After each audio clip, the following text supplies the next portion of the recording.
예, 우리 호성나 성가대 찬양 힘찰 뿐만 아니라 되게 감동스럽고 은혜가 되는 찬양 너무너무 감사합니다. 자, 어쩌다 보니까 우리가 오늘이 2022년의 첫 예배가 됐습니다. 자, 오늘 2022년 많은 생각, 많은 또 각오, 결심으로 시작하신 줄 믿습니다. 그 결심하신 바가 있으시면은 잘 적어 놓으세요. 그래서 분기별로라도 한 번씩 체크업을 해보세요. 내가 이대로 초심을 잃지 않고 쭉 하고 있는지. 그것도 좋은 한 해를 알차게 살아가는 방법인 줄 믿습니다. 자, 오늘 1월 9일 주일 함께 살펴볼 말씀은 꺼지지 않고 타오르는 성소의 등불입니다. 자, 여러분들, 하나님은 영이시죠? 그럼 보여요, 안 보여요? 안 보이죠, 당연히. 그죠? 근데 하나님이 보이지 않는 영으로만 계속해서 계신다라고 할 때에는 우리 사람과 만날 수가 없어요. 왜냐하면 사람은 타락했기 때문에 보지 않고는 인식을 못 하거든요. 그러면 영원히 보이지 않는 영이신 하나님과 봐야만 인식할 수 있는 인간은 만날 수가 없고 늘 평행선만 유지할 수밖에는 없게 되어 있단 말이에요. 그래서 보이지 않는 영이신 하나님이 인간을 위해서 보이는 방법을 택하신 거예요. 내가 어떠한 성품을 가지고 있고 내가 어떠한지를 하나하나 보이는 게 요 모양 저 모양 나타내신 거란 말이에요. 그래서 여러 가지 방법 가운데에서 보이지 않는 그 하나님께서 보이는 구조물, 어떤 건축 양식을 나타내는 것이 성막이에요. 성막. 그 성막을 통해서 스스로를 제한되지만은 나타내셨어요. 그래서 성막을 흔히 우리가 눈의 복음이라고 그래요. 보통 복음 그러면 뭘로 인식을 해요? 귀로 인식을 하죠. 들어가지고 말씀을 듣고 복음을 듣고. 근데 성막은 뭐냐면은 복음은 복음인데 뭐예요? 눈으로 내가 볼 수 있는 복음이라는 거예요. 이렇게 시각화되어서 나타난 그 성막의 특징이 뭐랑 또 똑같으냐면은 보이지 않는 하나님께서 육신을 입고 나타났죠. 그죠? 이 땅에. 그게 누구예요? 예수님이죠. 그래서 예수님도 어떻게 보면은 보이지 않는 하나님의 현현 나타난 모습, 성막도 보이지 않는 하나님께서 우리에게 당신을 표현하시는 모습, 이러한 공통점이 있어요. 그래서 예수님을 가장 확실하게 증거하고 있는 것이 또한 성막이기도 해요. 성막. 예수님께서 요한복음 14장 6절에 내가 곧 길이요, 또 예수님만이 구원받는 유일한 길이라고 했듯이 성막 속에 예수님의 모습이 나타난다. 즉 성막 안에 구원이 어떠한 과정을 통해서 나타난다라는 것이 그 안에 압축되어 있어요. 그래서 예수님을 쫙 넓게 풀어놓은 것이 또한 성막이기도 해요. 자, 여러분들, 아담이 타락하고 나서 에덴 동산에 쫓겨나죠. 그리고 생명나무로 나아가야 되는데 길이 막혔어요. 누가 그 길을 지키고 있어요? 그렇죠? 그룹이 와요. 그룹이. 창세기 3장 24절에 보면은, 그래서 생명나무 앞으로 나가려면은 그룹을 통과해야 돼요. 근데 신기하게 성막에서도 보면은, 성막도 여러분들 우리 친교실도 보면은 성막이 있고 곳곳에 복도에도 있지만은, 자, 성막이 딱 들어가면 먼저 문으로 들어가요. 뜰 문으로 들어갑니다. 문으로 들어갔다가 번제단에 가요. 그죠? 그래서 번제단에서 뭐 소나 양이나 제사를 바치죠. 번제단. 그 다음에 나오는 게 뭐예요? 성막 들어가기 전에 그 앞에 물이 있는 거, 물두멍. 물두멍이 있죠. 그 다음에 물두멍에 다 손발 다 씻어야 돼요. 그 다음에 성막으로 들어가죠. 첫 번째가 성소예요. 그 다음에 성소에서 하나님이 임재하시는 지극히 거룩한 초소인 지성소 갈 때에 그냥 못 들어가요. 거기 뭐가 있죠? 휘장이 쳐져 있는데 휘장 안에 뭐가 새겨져 있어요? 거기에 보니까 휘장 위에 그룹이 있어요. 그룹이. 즉 최종 관문인 하나님이 임재하신 지성소 들어갈 때에 성막에도 보면 뭐가 딱 지키고 있느냐? 휘장 위에 그룹이 지키고 있어요. 즉 뜰문, 번제단, 물두멍, 성소, 그 다음에 휘장을 통한 지성소까지 가는 모든 과정 안에 뭐예요? 우리의 구원 여정이 그 안에 압축되어 있다는 거예요. 이처럼 성막 안에 구원의 길도 있고 예수님에 대한 모습도 있고, 그래서 성막에 있는 성막의 구성 요소들, 기구들, 어떤 그 규격, 특징들, 이 모습 속에 예수님의 모습이 고스란히 담겨져 있습니다. 그래서 오늘 그 여러 가지 요소 중에서 특별히 등대를 살펴볼게요. 등대, 성소 안에 있는 등대. 자, 먼저 1대지로 등대의 중요성을 한번 살펴볼게요. 자, 등대는 빛을 내는 데 필요한 구성 요소 중에 하나예요. 그럼 등대 위에 뭐가 있어요? 뭘 올려놔요? 등잔이죠. 자, 그러면은 빛을 내는 등잔이 중요하겠어요? 올려놓는 등대가 중요하겠어요? 등잔이 중요해요? 아니면 등대가 중요해요? 등잔이 중요하겠죠? 실제 빛을 내는 건 뭐니까? 등잔이니까. 그죠? 그런데 성경에서는 등잔에 대한 설명은 거의 안 나와요. 잘 안 나와요. 오로지 등대에 대한 설명만 나와 있어요. 아무리 등잔이 빛을 낼 수 있다 할지라도 이거를 놓을 데가 없다는 거예요. 놓을 등대가, 그게 더 중요하다는 거예요. 성경에서는. 왜냐? 자, 마가복음 4장 21절에 보면은요, 또 저희에게 이르시되, 자, 사람이 등불을 가져오는 것은, 그래서 등불은 늘 준비가 돼 있어. 빛이 있어. 이 마련돼 있어요. 근데 문제는 이걸 가져오긴 가져왔는데 어디다 놓냐 그 소리야. 말 아래 놓을 것도 아니고, 뭐 대빵 밑에 놓을 것도 아니고, 평상 있죠. 평상 위에나 밑에 놓는 사람 없잖아요. 평상 아래 두려 함이 아니다 그 소리예요. 어디에 놓는데요? 등경, 즉 뭐예요? 등대 위에 두려 함이라는 거예요. 예수님이 빛은 가지고 왔어. 가져와가지고 이것을 어딘가에 붙이고 싶고 어디다가 밝히고 싶은데 놓을 데가 없어. 그게 너무 안타깝다는 거예요. 사람이, 진짜 참 사람이 등불을 가져왔는데 이걸 바닥에 놔? 평상 밑에 놔? 침대 밑에 놔? 등대가 없어요. 등대가. 하나님 자체가 빛이에요. 빛은 언제나 준비가 돼 있어. 근데 중요한 건 뭐예요? 빛을 모실 수 있는, 높여서 밝힐 수 있는 그 장소가 없다는 거예요. 그래서 성경은 빛을 내는 등잔보다 빛을 전하는 등대를 중요시하고 있어요. 그럼 이 등대의 정체가 뭐냐? 모를 때는 비유로 하지만은 그 의미, 뜻을 알게 될 때는 아, 이게 이거구나 알잖아요. 정체가 뭐냐?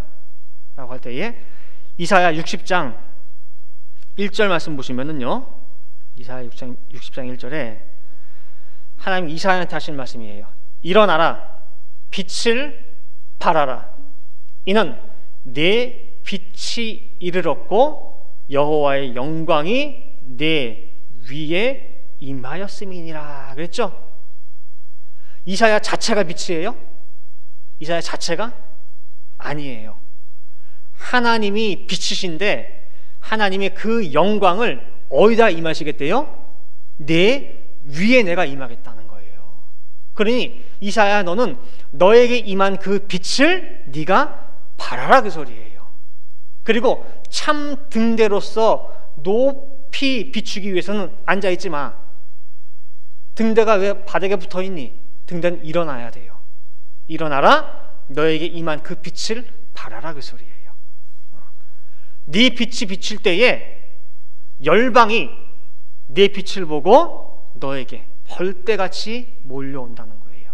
그 다음 보시면은 이사야 60장 2절부터 보시면은 보라, 어두움이 땅을 덮을 것이며 캄캄함이 만민을 가리우려니와. 세상 전체 어디에도 빛이 없어요. 등대가 없어. 오직 여호와께서 네 위에 임하실 것이며 그 영광이 네 위에 나타나리니. 그쵸? 등대 하나 딱 있어. 누구밖에 없어요? 이사야. 그 뒤에 보시면은 3절, 열방은 네 빛으로, 열왕은 비치는 네 광명으로 나아오리라 라는 거예요. 지금 하나님의 빛을 비추는 등대로서 누가 쓰임받고 있는 거예요? 누가? 이사야 선지자가. 1차적으로는 이사야 선지자가 이 말씀의 주인공이에요. 그러나 이사야 혼자 이 말씀 받으라고 준 게 아니에요. 또한 이 말씀은 말씀의 빛, 하나님의 영광을 열방에 비출 사명자, 등대같이 말씀의 기치를 높이 들고 일할 지금 2020년에 우리 성도들에게 향한 말씀이라고 할 수가 있다는 것입니다. 자, 그 다음에 이대지로 그러면은 등대는 어떻게 제작하느냐. 등대 제작의 모습이 또 성경에 나와요. 그래서 하나님은 이 땅 위에 계속 왔다 갔다 하시면서 뭘 찾으시느냐? 등대를 찾으셔요. 간절히 찾아요. 근데 등대가 처음부터 준비되어 있는 게 아니에요. 이 등대를요 만들어야 돼요. 누가? 하나님이. 그럼 등대는 어떻게 만들어지느냐? 출애굽기 25장 31절부터 40절까지 그 제작 과정이 쭉 나오는데, 먼저 39절을 볼게요. 39절 보시면은 등대와 이 모든 기구를 정금 1달란트로 만들되 그랬어요. 1달란트는요 무게로 따지면 34kg입니다. 그래서 금 34kg 정도를 가지고 이제 준비를 하는 거예요. 이걸로 이제 만들기 시작하는데 어떻게 만드냐? 자, 25장 31절 말씀 보시면은 너는 정금, 자, 정금 34kg 정금으로 등대를 쳐서 만들되 그 밑판과 줄기와 잔과 꽃받침과 꽃을 한 덩이로 연하게 하고 라고 나와요. 자, 재료는 뭐였어요? 정금이에요. 정금은 깨끗한 순수한 금, 불순물이 안 섞인. 그다음에 그것을 밑판부터 꼭대기까지 한 덩어리로 어떻게 만들어요? 쳐서. 자, 잠깐 등대 모습을 한번 사진으로 보도록 할게요. 자, 앞에 보이시죠? 밑판이 있고 가운데 줄기가 쭉 있어요. 그 가운데 줄기에서 옆으로 6가지가 이렇게 뻗어나가죠. 그죠? 그리고 각 가지마다 맨 위에 불이 타오르고 있는데, 불 타오르는 그 부분이 뭐냐면 등잔을 올려놓은 거예요. 그죠? 등대 위에 보면은 7개의 등잔 올려놓은 장소가 있어요. 그리고 지금 7개의 등잔이 위에 올려놓여진 상태예요. 아시겠죠? 그래서 불타는 거, 등잔 밑에 있는 부분들이 전부 다 등대라는 거예요. 자, 그럼 잘 보세요. 저기서 저걸 만들 때 어떻게 만드는 게 제일 수월하겠어요? 밑판 만들고 가운데 줄기 만들고 옆에 6가지들 따로따로 만들어 가지고 납땜하듯이 붙이는 게 제일 편하겠죠, 이렇게. 그죠?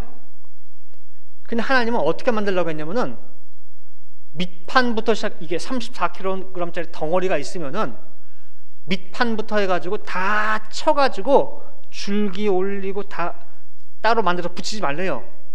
그냥 그대로 뭐예요? 원 덩어리에서 쳐가지고 늘리고 때리고 해가지고 따로 빼라는 거예요, 이렇게. 그럼 이게 쉬워요? 붙이는 게 쉬워요? 붙이는 게 쉬워요. 근데 하나님은 그렇게 하면 만지지 말라는 거예요. 덩어리를 다 늘리라는 거예요, 이렇게. 정말 힘든 방법을 하나님께서 명령하신 거예요. 등대 만들어지는 과정이 그래요. 속은 비게 만들고 이 등대를 다 때리래. 자, 정금이 만들어지기 전에 어떤 과정이 있어요? 정금 만들려면은 뜨거운 풀무불을 통과해야 돼요. 그 뜨거운 불에서 내 속에 있는 불순물을 다 제거하고 더러운 때 다 씻어내가지고 나왔단 말이야. 이제 끝인가? 그랬어. 근데 끝이 아니야. 이어서 바로 무슨 작업 들어가요? 때리래. 두드리래, 늘리래. 그 엄청나게 두드려 맞는 그 과정을 통해 가지고, 연단을 통해 가지고 뭐가 만들어졌어요? 등대가 만들어졌어요. 그리고 비로소 하나님께서 내 빛을 내 위에 임하겠다, 내 영광을 내 위에다가 임하게 할게, 이제 너는 그 빛을 비춰 라고 하는 거예요. 그러니 하나님께서 보시기에 이 등대가 얼마나 귀하겠어요. 어떻게 만든 등대인데, 그죠? 너무너무 귀한 거예요. 자, 3대지로 이 등대의 등불이 언제 끄고 언제 켜느냐. 자, 등대의 등불 언제 켜고 언제 꺼요? 여러분들 집에 불 언제 켜요? 저녁에. 낮에는 켜요, 안 켜요? 안 켜요. 자, 그러면 성소 안에 있는 등대의 등불은 언제 켰다가 언제 꺼요? 자, 볼까요? 자, 출애굽기 30장 7절 8절 말씀 보시면은요, 사실 요 내용은 아론이 아침 저녁으로 그 분향단의 향을 사르는 장면이에요. 근데 거기에 더불어서 같이 등불 내용이 나와요. 자, 봅니다. 아론이 아침마다 그 위에 그 분향단에 향기로운 향을 사르되 등불을 뭐 할 때에? 정리할 때에 사르며, 또 저녁 때 등불을 켤 때에 뭐 하래요? 향을 사를지니 이 향은 너희가 대대로 여호와 앞에 끊지 못할지며 라고 나와요. 자, 그러면은 언제 켜요? 등불. 그러니까 다시 말하면 아론이 아침 저녁으로 향을 사르러 들어가는 거예요. 근데 들어갈 때에 향만 사르지 말고 들어갈 때 뭐 하래요? 등불도 이렇게 하라는 거예요. 근데 저녁에 향 사르러 들어갈 때에 어떻게 하라는 거예요? 등불을 켜. 아침에 향 사르러 들어갈 때는 뭐예요? 등불을 정리해. 그럼 끄는 것처럼 되잖아요. 그죠? 그러면은 저녁에 켜고 낮에는 끄는 걸로 알 수가 있겠죠. 현재로서는 그래요. 자, 그러면은 레위기 24장 2절 말씀 보시면은 또 달라요. 자, 레위기 24장 2절에 이스라엘 자손에게 명하여 감람을 찌어낸 순결한 기름을 켜기 위하여 네게로 가져오게 하고, 그 다음 쳐보세요. 끊이지 말고 등잔불을 켤지며 그랬죠. 끊이지 말고 켜래요. 거기는 절대 끊어지면 안 돼요. 근데 아까는 뭐라고 했어요? 저녁 때 켤지며. 그래서 이 부분이 좀 혼란스러워요. 근데 번역상에 있어서도 모호하고, 근데 이런 번역상의 약간 모호함은 우리 한국어 성경이라고 해서 그런 게 아니라 다른 성경도 비슷해요. 그래서 많은 신학자, 주석가들이 요것 때문에 등대의 불이 저녁부터 아침까지 켜져 있고 그렇다고 이제 가르치기도 해요. 근데 여러분들이 정확히 아실 것은 성소의 등불은 24시간 꺼지지 않습니다. 늘 켜져 있어요. 이것은 구속사적 원리를 놓고 보더라도 그게 맞아요. 자, 예를 들면은, 자, 성소의 성막에 딱 제일 먼저 들어오면은 만나는 게 번제단이에요. 번제단에 내 죄를 이제 소나 뭐 양이나 전가해서 제물로 바치잖아요. 그 번제단의 불도 누가 뭐 양 가지고 왔어요, 이제 뭐 속죄하러 왔어요, 어떻게 불 켜주세요, 그때 불 켜는 거 아닙니다. 번제단도, 번제단 불도요 24시간 타오르게 돼 있어요. 꺼지면 안 돼요. 이 번제단은 죄가 사해지는 속죄의 단이에요, 그 자리가. 그래서 언제 누가 오더라도 맞을 준비가 돼 있어야 돼요.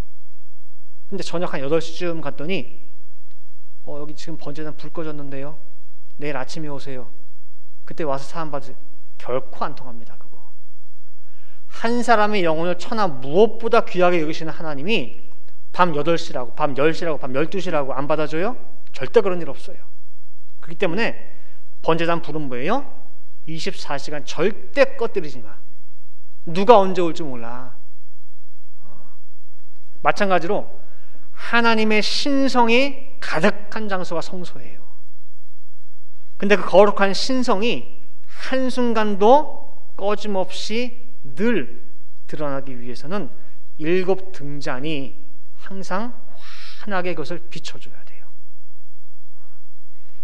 그러면은 밖에 쨍쨍 해가 떠 있는 그 시간에도 등대가 켜져 있어야 되느냐?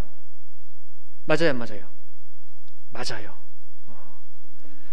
자, 밖에는 환하다 할지라도 성소 안은 어두울까요? 환할까요? 어두워요. 거기에 창문이 있는 게 아니에요. 성소 안에 스칼라잇이 있는 게 아니에요. 4겹으로 덮여져 있기 때문에 그 안에는 어두워요.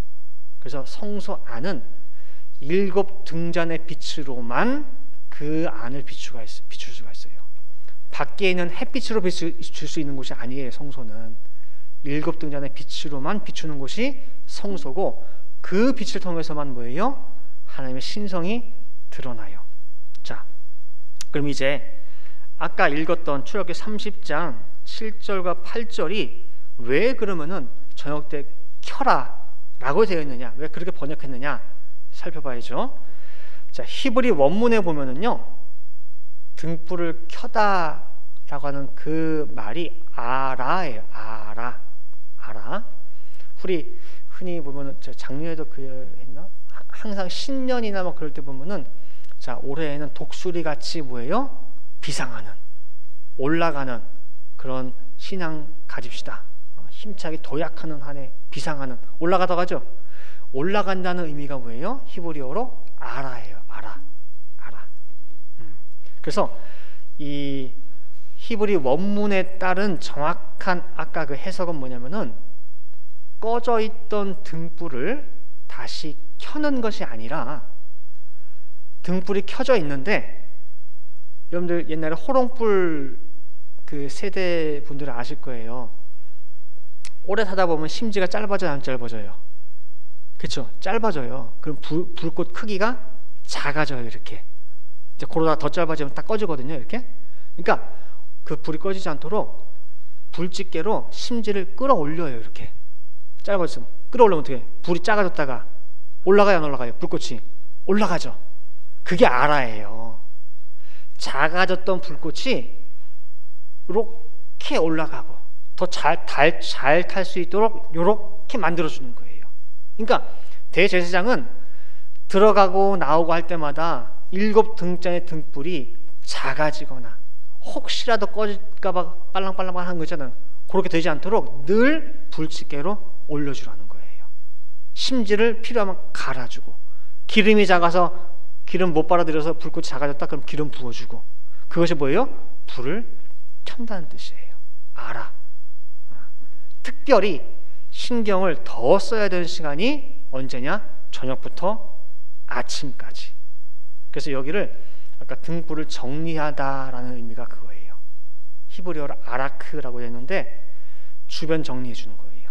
정돈하고 더러운 거 깨끗하게 치워주고, 심지가 까맣게 타가지고 그 밑에 무슨 심지 똥같이 굵어져 있잖아요. 이렇게. 그럼 까만 연기만 나온단 말이야. 그럼 뭐예요? 톡 잘라주고 정리 싹 해주는 거예요. 순수하게 뭐예요? 빛을 잘 발할 수 있도록. 그게 히브리 원문의 의미라는 거예요.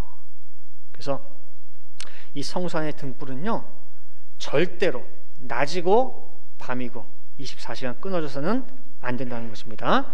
그 다음 4대지로 사람의 영혼은 여호와의 등불입니다. 사람의 영혼은 여호와의 등불. 잠언서 20장 27절 말씀이죠. 사람의 영혼은 여호와의 등불이라. 사람의 깊은 속을 살피느니라 그랬어요. 자, 아까 말씀드린 대로 하나님의 신성이 가득한 그 성소 안을 세상 햇빛으로 드러낸다고 했어요? 아니에요. 그럴 것 같았으면 하나님께서 스카이라인 만들라고 했겠죠. 창문 만들라고 했겠지. 그러나 그 빛으로 하나님의 신성을 드러내는 게 아니에요. 뭘로 드러내요? 등대의 불빛을 통해서 하나님의 신성을 드러내요. 근데 그 등불이 어디에 있대요? 사람의 속에 있대요.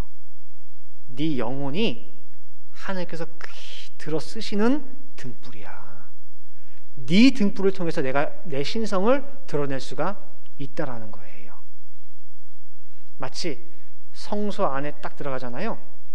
그럼 옆에 딱 서 있는 그 널빤지들이 다 금도금을 다 해놨어요.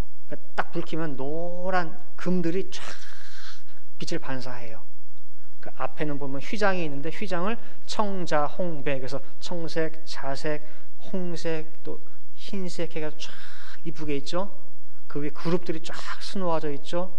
그러니까 그 아름다운 모습들이 등불을 통해서만 모든 것이 다 드러나는 거예요. 아, 금은 금대로 아름답고, 청자, 홍배, 휘장, 휘장대로 아름답고, 그룹은 그룹대로 이렇게 아름답고, 등불의 그 빛을 통해서. 자, 근데 한번 다음 구절을 볼게요. 잠언서 13장 9절 말씀 보시면은요, 잠언서 13장 9절에 의인의 빛은 환하게 빛나고, 그 다음 뒤에 뭐라고 되어 있어요? 악인의 등불은 꺼지느니라 그래요. 사람마다 빛이 있는데 의인만 있는 게 아니라 누구 또 있대요? 악인도 등불이 있대요. 악인도. 자, 욥기서는 좀 더 디테일하게 이 등불을 장막 안에 있는 등불이라고 표현하고 있어요. 자, 살펴볼게요. 욥기서 18장 5절과 6절 보시면은 악인의 빛은 꺼지고 그 불꽃은 빛나지 않을 것이요. 자, 6절 보시면은 그 장막 안의 빛은 어두워지고 그 위의 등불은 꺼질 것이요 라고 말씀하고 있죠. 악인에게도 빛이 있고 등불이 있대요. 근데 처음에는 악인이라고 표현해놨고 6절에서는 그 장막이라고 표현했어요. 장막. 자, 성경에서 장막은요 사람의 육신을 가리켜요. 몸을. 그래서 사도 바울도 고린도후서 5장 1절에 보면은 우리의 장막집이 무너지며, 그래서 장막으로 표현했어요. 자기 몸을. 그다음 베드로 사도도 베드로서 1장 14절에 이제 가만히 보니까 내가 이 장막에서 벗어날 때가 가까웠단 말이야. 그치? 내가 죽는다 표현하지 않았어요. 뭘로 표현했어요? 내가 수십 년을 썼던 이것이 텐트래, 텐트. 장막이래. 그리고 조만간 하나님께서 나를 부르시기 때문에 내가 이 장막집을 놓고 벗어나고 떠날 기약이 가까웠다라고 해요. 그 시점에 썼다는 거예요. 그래서 이 몸을 뭐로 표현하고 있어요?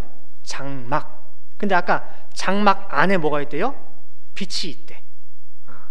즉 악인이나 의인이나 모든 장막 안에는 뭐가 있어요? 빛이 있어요. 등불이 있어. 그래서 악인도 가지고 있어요. 자, 그러면은 장막 안에 빛이 있다 라고 할 때 그럼 빛은 우리가 보통 무슨 상징이죠? 빛. 좋아요, 안 좋아요? 빛이 좋은 거예요, 세상에서도. 그래서 빛이라 그러면은 희망을 상징하기도 하고, 뭐 비전, 꿈, 그런 걸 상징해요. 그래서 모든 사람마다 그 장막 안에 내가 살아가는 삶의 빛이, 삶의 소망, 살아가는 이유, 소중한 꿈을 다 가지고 있어요. 그 빛을 이 장막 안에 품고 살아간다는 얘기예요. 다른 말로 하면은. 근데 차이가 있어. 차이가. 의인이 그 장막에 품고 살아가는 그 빛은 갈수록 뭐예요? 더 빛나. 그 등불은 안 꺼져. 그 빛은 영원한 빛이기 때문에. 근데 악인은 등불은 가지고 있는데 그 등불이 점점 뭐예요? 꺼져요. 꺼져. 이 자리에 함께한 우리 장막 속에도, 여러분들 각자 속에도 뭐예요? 다 빛이 있어요. 그럼 그 빛의 성격이 뭐냐 그 소리예요. 점점 나이가 들수록 쇠약해지고 꺼지고 언젠가는 싹 사라지는 빛이냐, 사라지지 않는 영원한 빛이냐 그 소리예요. 아까 베드로 사도가 베드로 후서를 쓸 때에는 이제 곧 자기가 이 장막을 벗어날 때가 얼마 안 남았어. 그렇죠? 그러면 장막집을 벗어버려야 돼. 그러면 장막집이 무너지는 그 순간에 베드로 속에 있던 그 빛은 꺼져요, 안 꺼져요? 안 꺼져요. 장막집은 벗어나도 그 빛은 뭐예요? 영원히 가요. 다만 이 세상에 하나님을 알지 못하는 그 빛이 아닌 그 빛은 뭐예요? 장막집이 무너진과 동시에 뭐예요? 같이 꺼져요. 한시적인 빛이니까. 그렇잖아요. 세상에 있을 동안만 밝히는 꿈이고 소망이고 빛이라는 거예요. 그게 달라요. 우리가 가진 이 빛은 세상에 속한 그런 빛이 아니에요.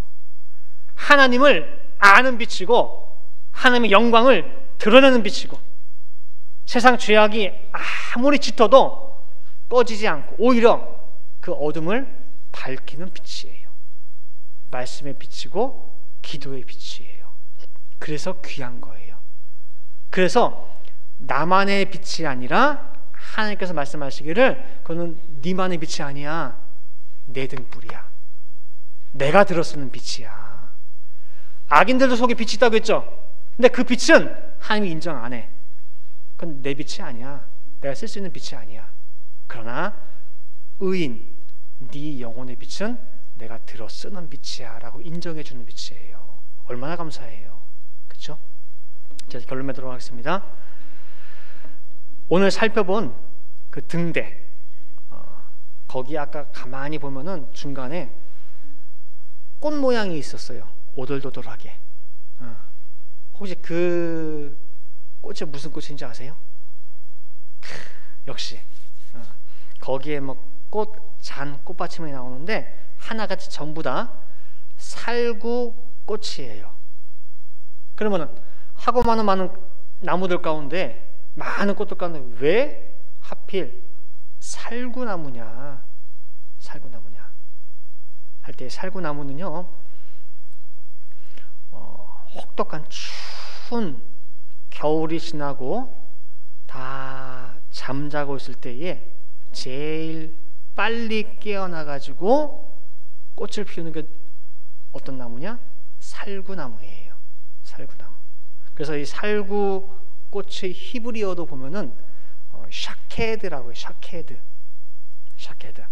근데 이 샤케드의 뜻이 뭐냐면은 잠을 자지 않고 밤을 지새우는 거예요. 그런 뜻이 있어요.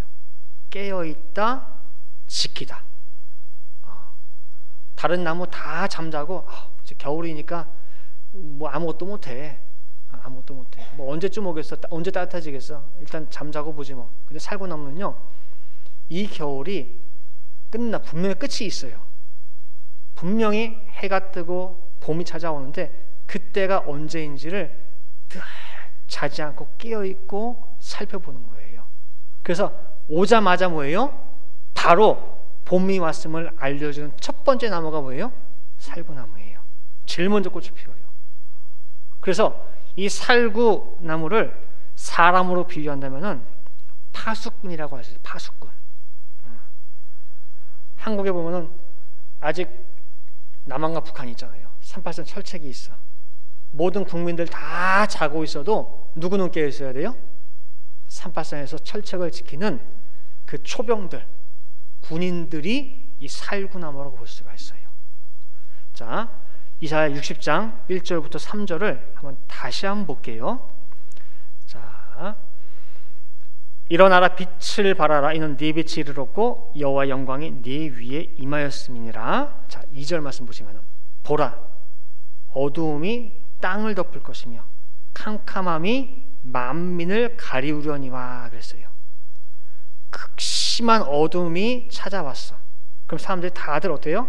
밤이니까 자야지 라고 잠을 자요. 눈을 감아요. 다 모든 활동을 다 쉬어요. 그러나 그때에 오직 여호와께서 네 위에 임하실 것이며 그 영광이 네 위에 나타나리니 열방은 네 빛으로 열방은 비치는 네 광명으로 나오리라 그랬어요. 이사야 혼자 뭐예요? 깨어 있어요. 깨어서 홀로 빛을 발하고 있어요. 하나님의 등대가 되어서, 시대의 살구꽃이 되어서, 그 시대의 파수꾼이 되어서 알려주는 거예요. 다른 사람들은 다 자고 있을 그때에. 자, 요한복음 4장 보시면은요, 수가성 여인이 나오잖아요.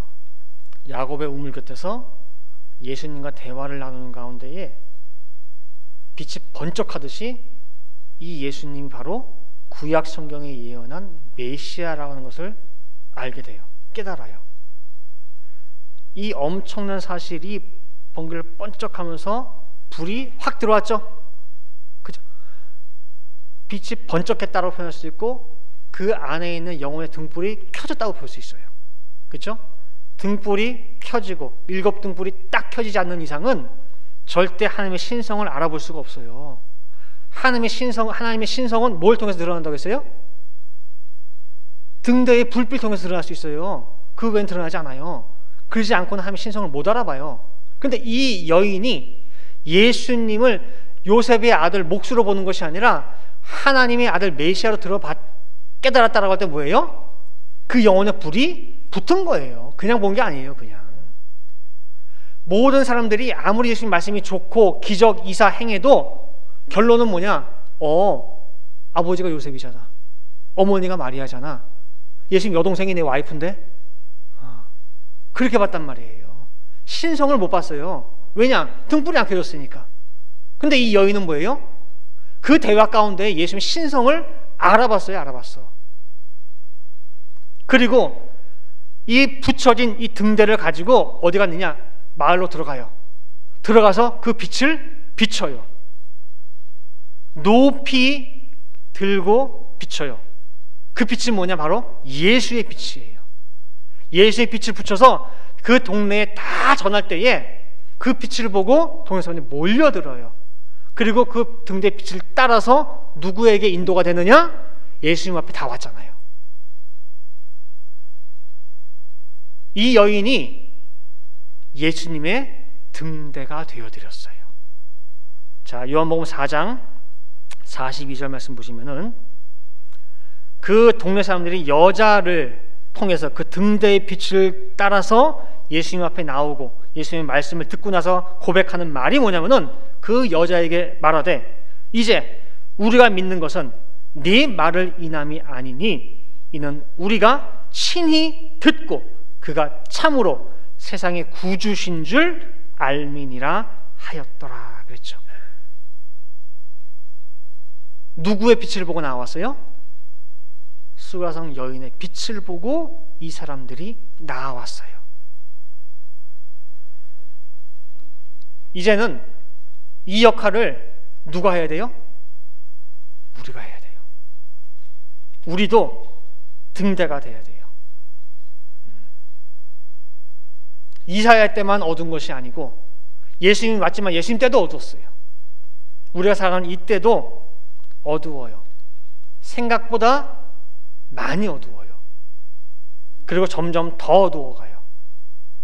그래서 어떤 것은 분명히 어둠인데 어둠이라고 정의하지도 못할 정도로, 그 정도로 캄캄해진 때가 이때예요.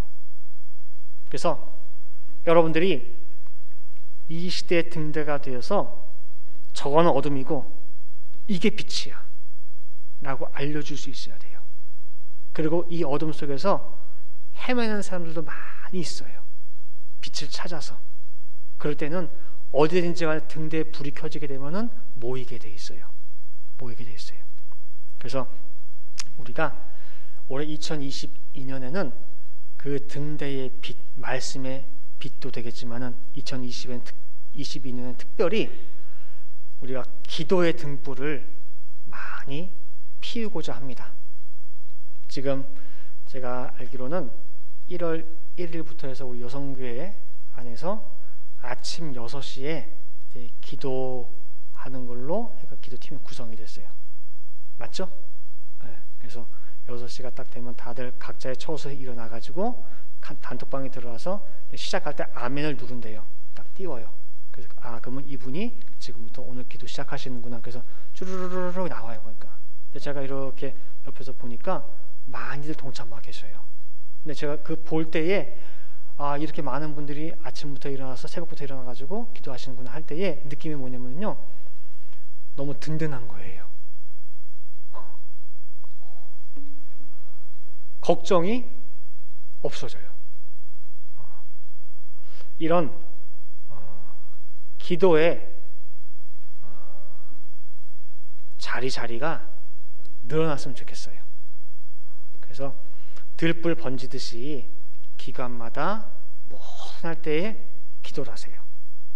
그리고 기도 팀이든 아니든 해가지고 만들어서 아침 6시가 좀 이르다 싶으면 상관이 없어요. 8시가 될 수도 있고, 아침은 바빠 그럼 우리 저녁에 할까요? 해가지고 저녁에 할 수도 있고 해서 각 모든 팀들마다 해가지고 우리 성도님들 한 사람 빠짐없이 해서 다 소속돼가지고 기도의 이 들불, 이 행렬에 같이 동참을 했으면 좋겠어요. 그래서 심지가 꺼져가는 그 등불을 올린다고 했잖아요. 올리듯이 기도를 각 부서마다, 기관마다, 구역마다 했으면 좋겠어요.